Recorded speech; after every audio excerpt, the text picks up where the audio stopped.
Working in hospitality can suck. From the long hours, from the early mornings to the late night closes, to the mental strain it has on people due to the heat in the kitchen, to the economic instability of running a restaurant during a global pandemic. These are just a few reasons on why you might consider quitting the industry or not even entering it in the first place. But when you take a step back from the dramatized mess that mainstream media has conjured up on just the worst parts of this job, and instead make a conscious decision to step into shoes of the people that work in your neighborhood bars, cafes, and restaurants, you'll often find that there's actually more to the story of what it's like to become a chef. And so to get to the bottom of this poorly represented industry, I sat down with Jack Shewell, the head chef of Southtown Club. Having worked with some of the best restaurants around Aotearoa, he spent time in Wellington working with restaurants such as Matterhorn and Atlas. So we thought it would be a good time to spend a day with Jack on his day off to see what he does to recover, rest and rejuvenate from a busy day at work. And this is what we came to. Kia ora, I'm Jack. I'm the head chef at Southtown Club. Today we're going to make some of my comfort food. My comfort food is going to be a leek and mushroom risotto, perfect for a cold winter's day like today. One of the things that I walked away, we basically made a risotto, Well, not you. I just ate it. Still important though. You don't make stuff just for it to sit there. It was a team effort. And then tell me a little bit about cooking that specific thing. What does that do for you?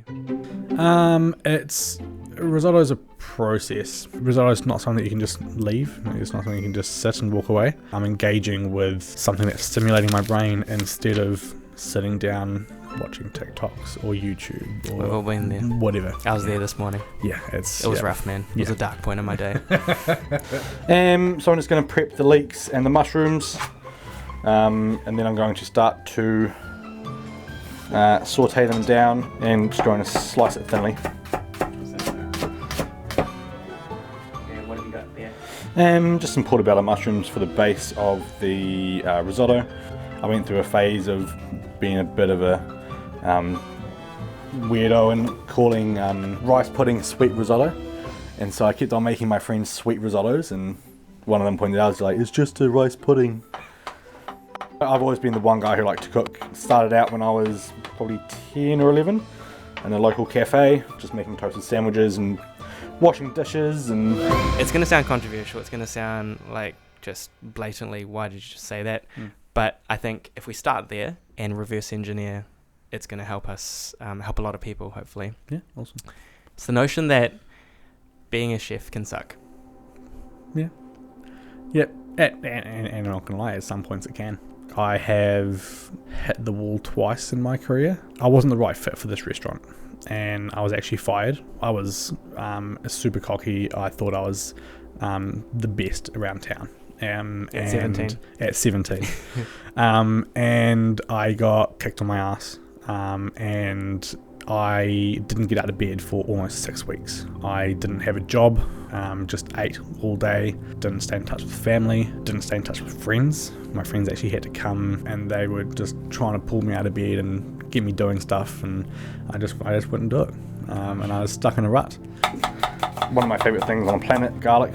I like to go nice and rough to make sure that you know the garlic's there. And some sage.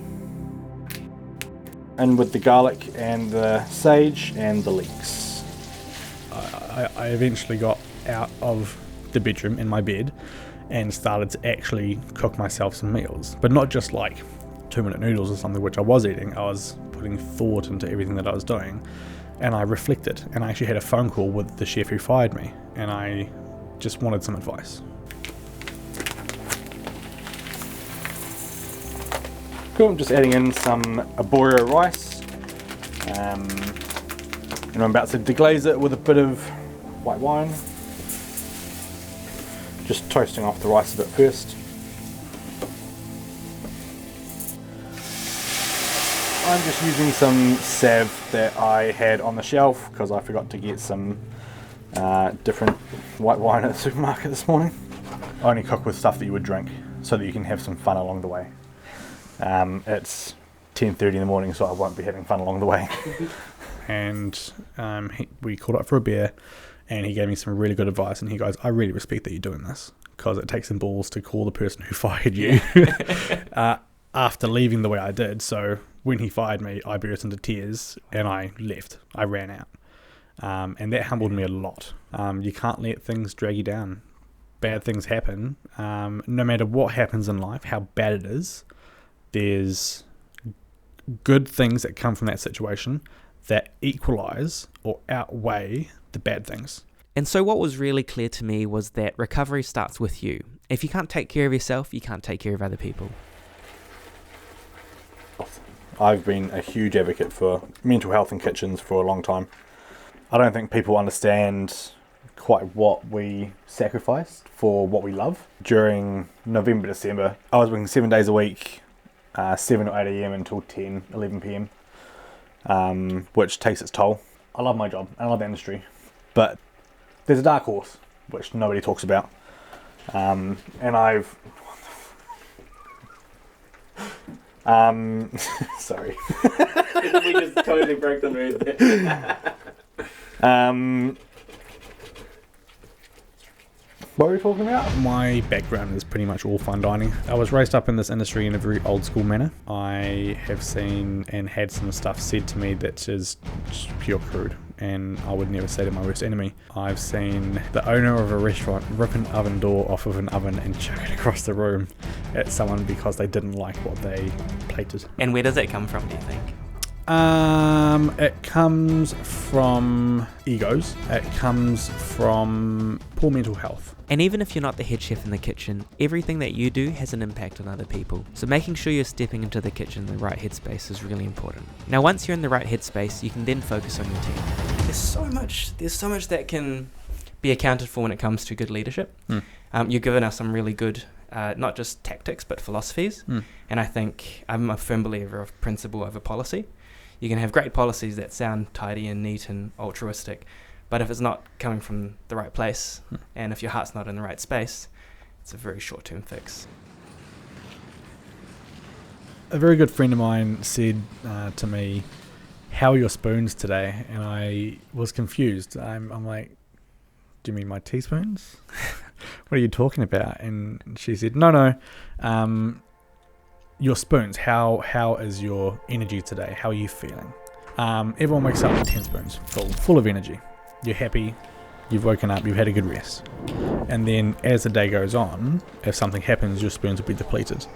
And then at the end of the day, if you've had a bad day, your spoons may be 2 or 3. If you've had a really good day, they could be up 6, 7, 8. But you've still had a day. And so you still have put potentially everything you've had into that day. So you're going to have depleted spoons. I suppose once there is a good team culture, I think we can then celebrate, right? That one is a small win, but it can lead to even bigger wins. Yep, absolutely. I mean, there's nothing better than a well-oiled team. There's nothing better than coming into work, smashing a really hard day, nothing going wrong, and then at the end of the night having a wine with everyone, having a beer, a gin, whatever your tipple. You know, I spend more time with them than I do with, partners. And so if we can build happier teams, we can actually deliver a better product and a better service to the customers. And as a customer, you'll understand that if you've got a good service and beautiful food, you're going to come back for more. And that's what makes a business viable. Not the first customer, not the second customer, but these customers coming back time and time again, because it's part of their daily routine. It's part of their ritual. It's part of what makes home home. And this brings us to the third component of why it doesn't always suck to be a chef. And in fact, you can do something about it, even if you don't want to be a chef, but you're really important in that. And it's what the customer can bring to the party. I don't think customers realise how much basic manners mean. Saying please, thank you, stuff like that. And at Southtown Club is a very open kitchen. So, for instance, a customer came in yesterday morning on my second morning, noticed that there was a new chef in, and goes, "Oh, are you new here?" It's the little things. Instead of just, being someone who cooks food, I usually get blanked all the time. It's just recognising that we're all people, and just treating everyone with dignity and respect.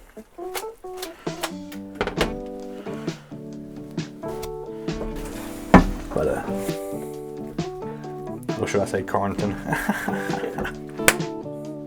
I love bad jokes.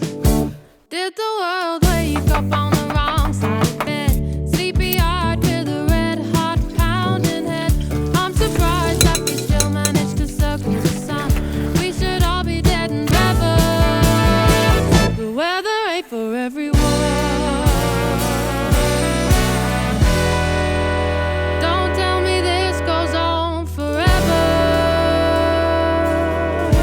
The weather ain't for everyone.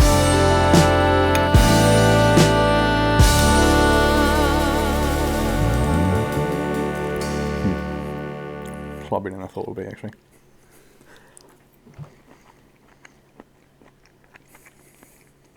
What did you expect? I don't know, not this. Yeah, it's very comforting. It's very nostalgic. It's replenishing my spoons, actually. Very nice.